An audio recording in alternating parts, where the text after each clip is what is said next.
Chameleons come in as many sizes as they do colors. Some grow no bigger than a moth, while others can reach the size of a small dog. No matter how big or small, most chameleons are born with a gift of being able to change colors. Sometimes, as they move from one habitat to another, they gradually change color to match their background, making them hard to see. Or maybe they're just keeping with the local fashion trends. One of the most remarkable adaptations that help animals stay alive is known as active camouflage. It's the ability to rapidly adopt the colors and patterns of an animal's surroundings. Cephalopods, like cuttlefish and octopuses, can change colors to become nearly invisible in the blink of an eye. Imagine what it would be like to freely move around one's domain, able to escape detection, effortlessly changing color to blend into the scenery if necessary. It seems like magic, but it's not. Cuttlefish set the standard when it comes to active camouflage. The so-called chameleon of the sea has tiny cells embedded in its skin called chromatophores.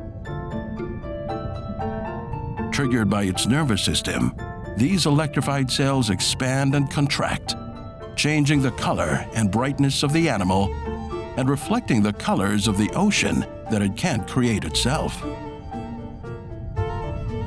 With skin that shimmers like a mirage, this hypnotic color-changing camouflage is a marvel of the underwater world.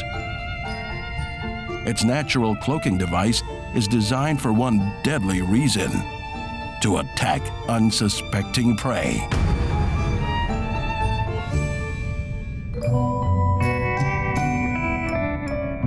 Buried in the sandy bays and mud lagoons between the islands of Indonesia, a tiny pair of eyes peeks out, watching and waiting. This is a coconut octopus. It's no bigger than an index finger. And yet, it has powers that some of us might find a bit unsettling. An octopus's power of sight is legendary, with monocular vision that allows it to use each eye independently. It has venom to help keep predators at bay. And let's not forget an octopus's breathtaking ability to change color, patterns, and shape. Beautiful to watch, and also a handy disguise.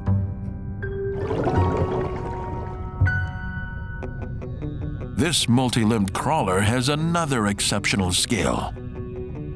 It's what gives the coconut octopus its name.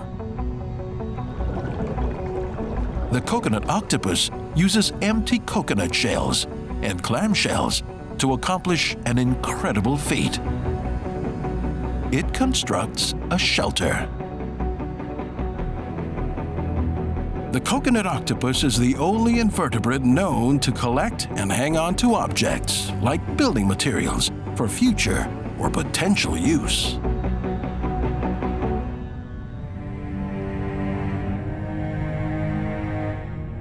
Indeed, there's a method to this madness. The size of this octopus makes it an easy meal for sharks, dolphins, and seals. Its venom can't dissuade such big predators.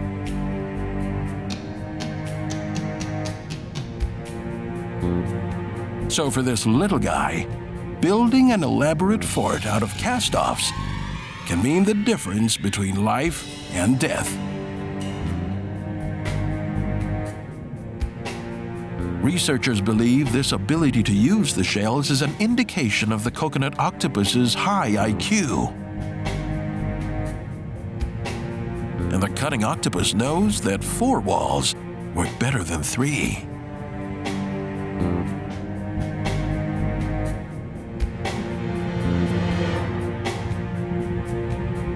This is possibly even a type of tool use. a sure sign of an animal's cognitive powers. Intelligence like this is usually found in long-lived animals, but these octopus live only 12 months at most. Why they have such highly evolved intelligence is still a mystery. In the murky, mysterious rivers in the Amazon basin, there is a creature that lies perfectly still, disappearing into the background like a strange wallflower. It's camouflaged as a mottled brown leaf, with loose, wrinkly, pebbled skin that makes it unrecognizable. Most predators just move on by, leaving the Suriname toad undisturbed, just how it likes it. This mysterious toad has tiny eyes, no teeth, no tongue, and really doesn't move much. Why? Because it's saving its energy for something really big.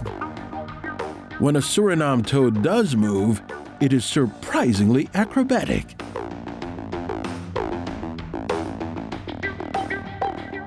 And at the tip of its forefingers are star-shaped sensory organs, which help find food, because the toad's puny eyes don't help much.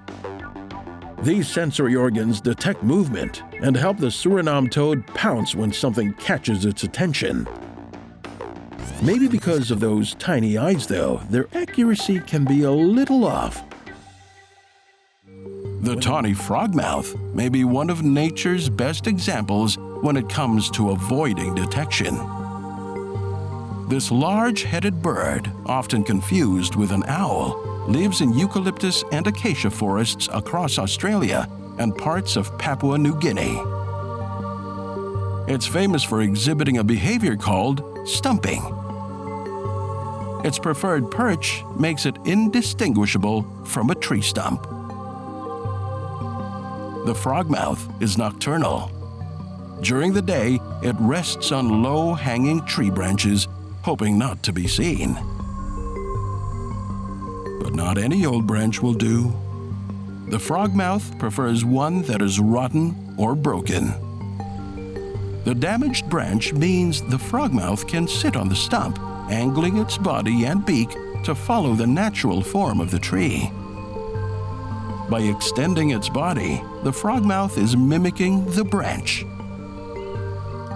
From there, it lets its perfectly evolved plumage do the work. Its mottled brown and gray feathers resemble tree bark, both in appearance and the patterns they create on its body. And the contrast of colors on its back, breast, and face breaks the outline of its body against the bird's chosen background. The frogmouth narrows its eyes to complete the disappearing act. The frogmouth, so named because of its enormous gaping mouth, will often stay completely still until dusk, when it forages for food.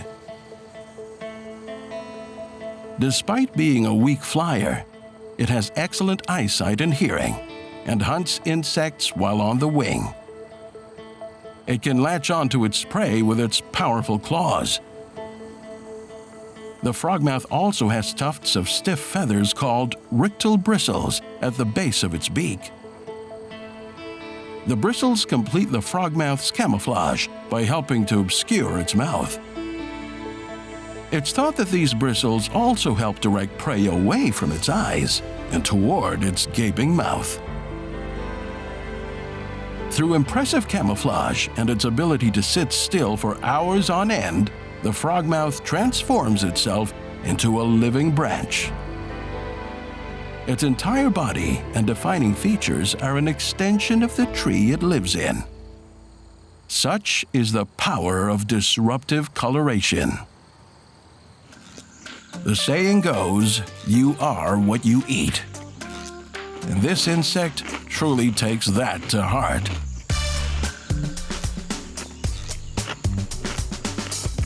Sitting on a tree, swaying in the wind, munching on leaves. Giant prickly stick insects spend their day lounging in the rainforests in Australia and New Guinea. These insects don't bite or sting. They're not fast or even particularly good at jumping. But they have a special gift: invisibility. They're able to practically disappear.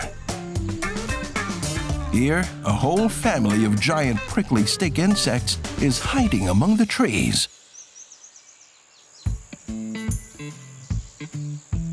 The true giant of this family is the female.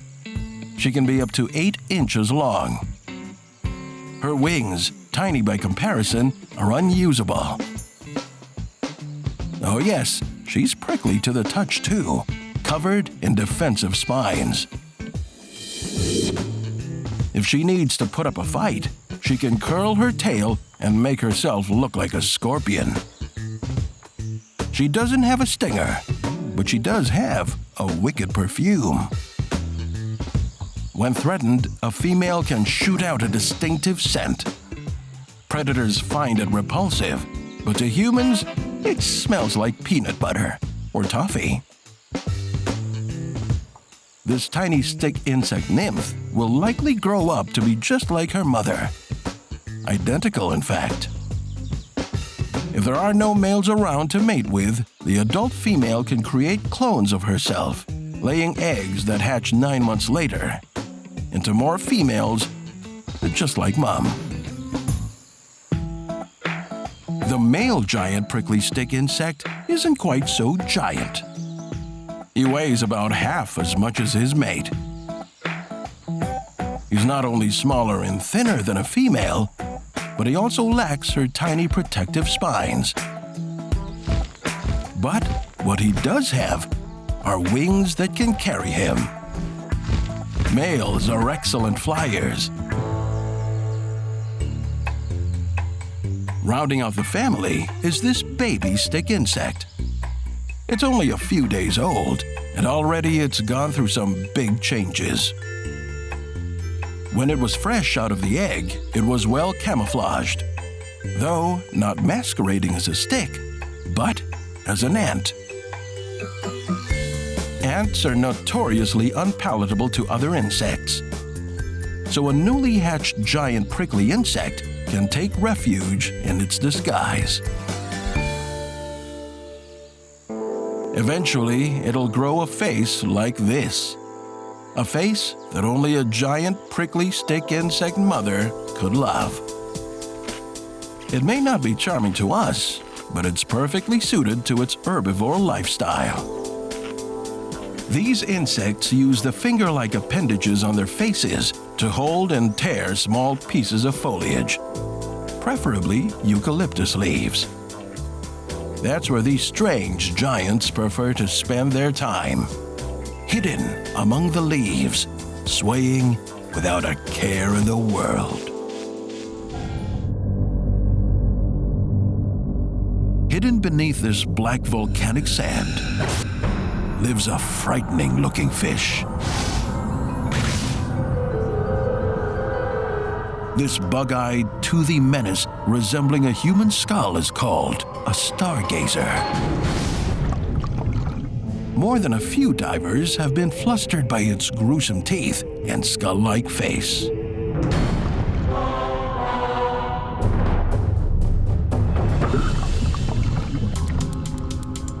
The stargazer lives throughout the Indian and Pacific Oceans in relatively shallow waters, at depths of 15 to 500 feet. It hunts at night in the murky sediment that the locals call the muck. The dense, swirling waters are home to some of the world's most bizarre aquatic predators: demon stingers, lionfish, stonefish. The list of predators stalking these nutrient-rich hunting grounds is long. Stargazers are part of a family of fish called perciforms. the largest and most diverse group of modern bony fishes. And while the name stargazer conjures images of dreamy nights spent staring skyward, this fish has more in common with a grim reaper. This one is a white margin stargazer. It has a specialized organ behind its eyes that can produce an electric shock. It's like a 50-volt taser. Not enough to hurt a human, but more than enough to stun and incapacitate prey. The foot-long fish has two sharp bony spines folded down along the thickest part of its back, just above its pectoral fins. They're filled with toxic venom. These spines are meant to deter predators, and the venom the stargazer releases can kill them and cause humans a serious wound. The stargazer is breathtakingly fast, particularly when it comes to lunging at passers-by. But the fish is a weak swimmer. So rather than pursuing prey, this one buries itself into the sand and waits for the prey to come to it. It hunkers down, wriggling and twisting its way into the smoking muck. One last wriggle, and it settles into its lair. Dug in on the sea floor, camouflaged and motionless, it's easy to see why stargazers are called ambush killers. Normally, the movement of a fish's gills would be visible while it's breathing. The stargazer is using its gills, but it's hard to see while it's buried. That's because the stargazer has a pair of flaps that hide the gill openings. These flaps allow water to flow smoothly out over the gills. Not a ripple, not a bubble, and so the stargazer doesn't reveal its location.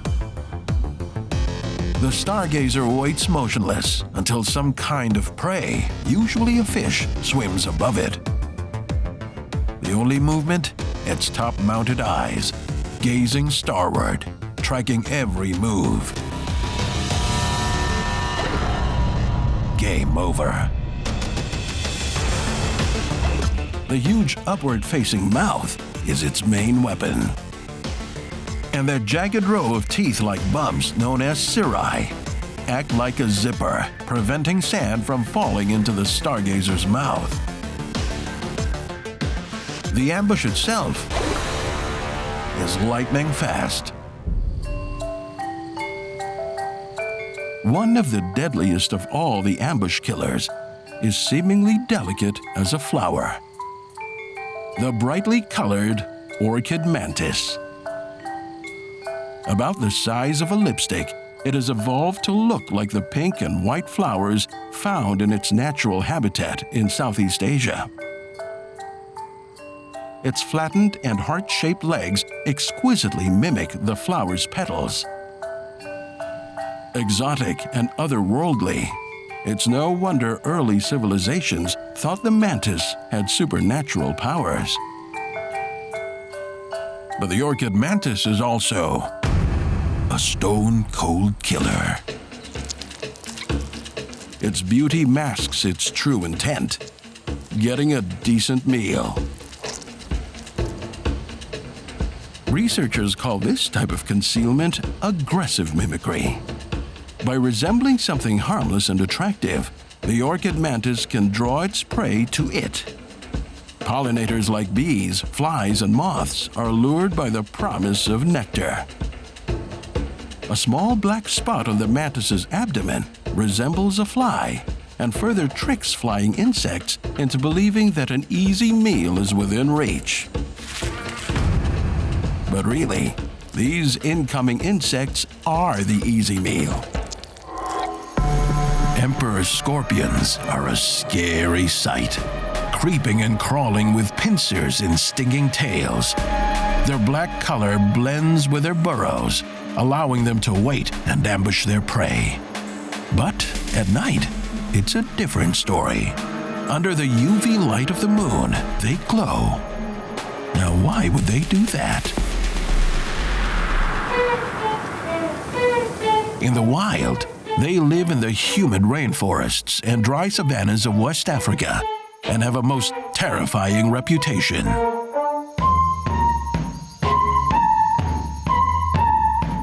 Measuring up to 8 inches, the emperor scorpion is one of the largest scorpions in the world. As if its large, crushing pincers weren't intimidating enough, the scorpion can also release deadly venom through a needle-sharp stinger located at the business end of its long, curly tail. Truly the stuff of nightmares. There are over 1,700 species of scorpions in the world, but only 25 are capable of killing people.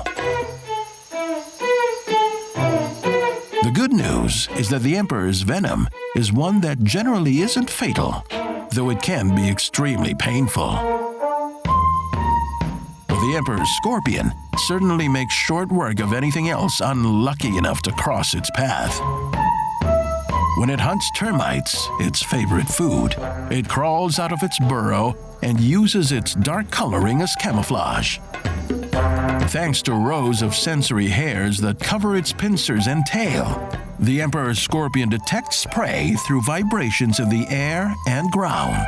While blending into the background, it ambushes its prey.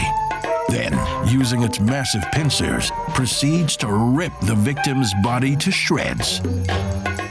Not a pretty sight, but it only gets worse. Since it's unable to consume food in a solid state, the emperor's scorpion uses its stinger to inject neurotoxins and enzyme inhibitors that literally turns its victim into a liquid lunch. The ultimate termite smoothie. Scooting along the ocean floor is a master of disguise. This is the grunt sculpin, a small fish with a big personality. It's part of the superfamily Cotidae, which includes sculpins, sea ravens, and poachers. Not the most complimentary names, but this compact species has some outstanding qualities. Like this. This little fish gets its name not from how it looks, but how it sounds. That said, it does have some odd physical features too. The grunt sculpin has a massive head that makes up half of its body size. Even though it's a fish, it doesn't have scales. Instead, it has small plates, which are covered in tiny spines for armor. Its fins and tail are a bright, flashy orange and emerge from under the plates as though they're part of a completely different fish. The grunt sculpin is a bit of a motley mashup.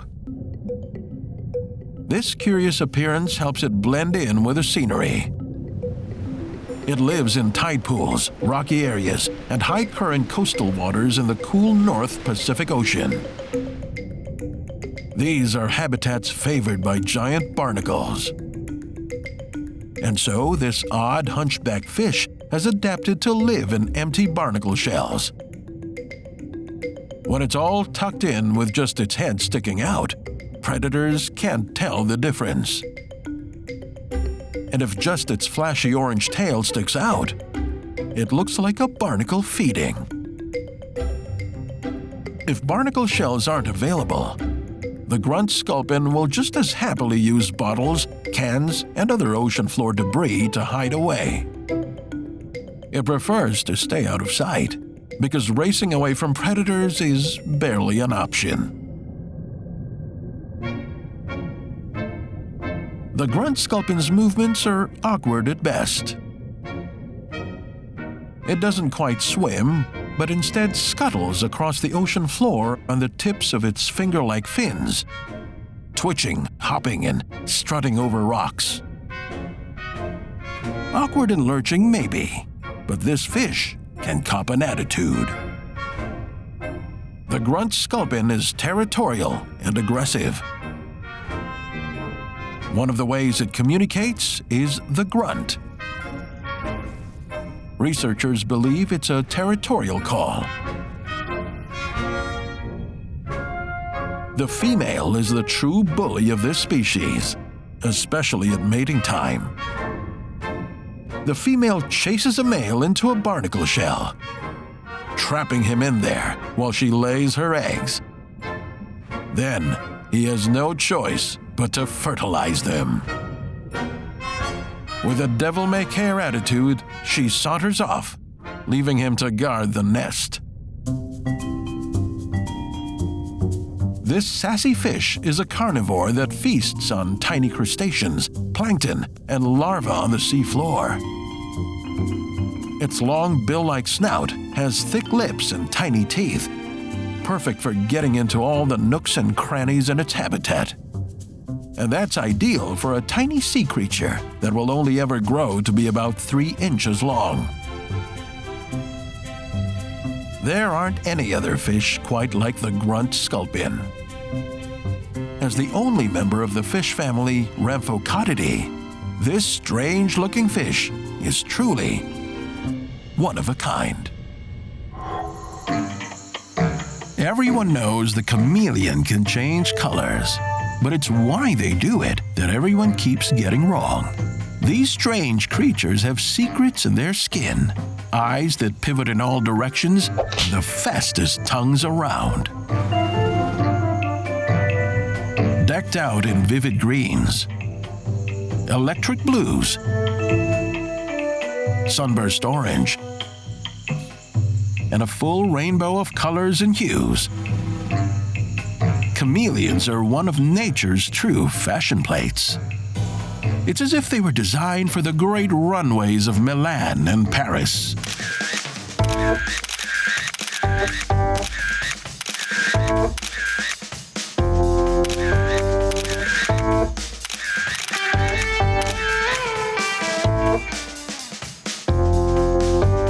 But even though some chameleons seem to be world-class tricksters,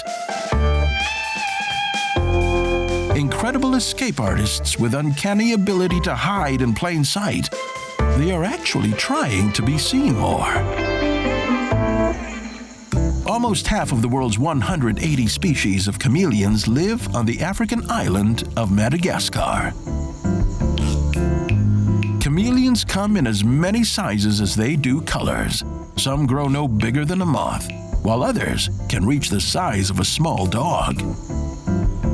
No matter how big or small, most chameleons are born with a gift of being able to change colors. Sometimes, as they move from one habitat to another, they gradually change color to match their background, making them hard to see. Or maybe they're just keeping with the local fashion trends. Of course, as world-class fashionistas, they need to accessorize, and it's all about color and crystals for them.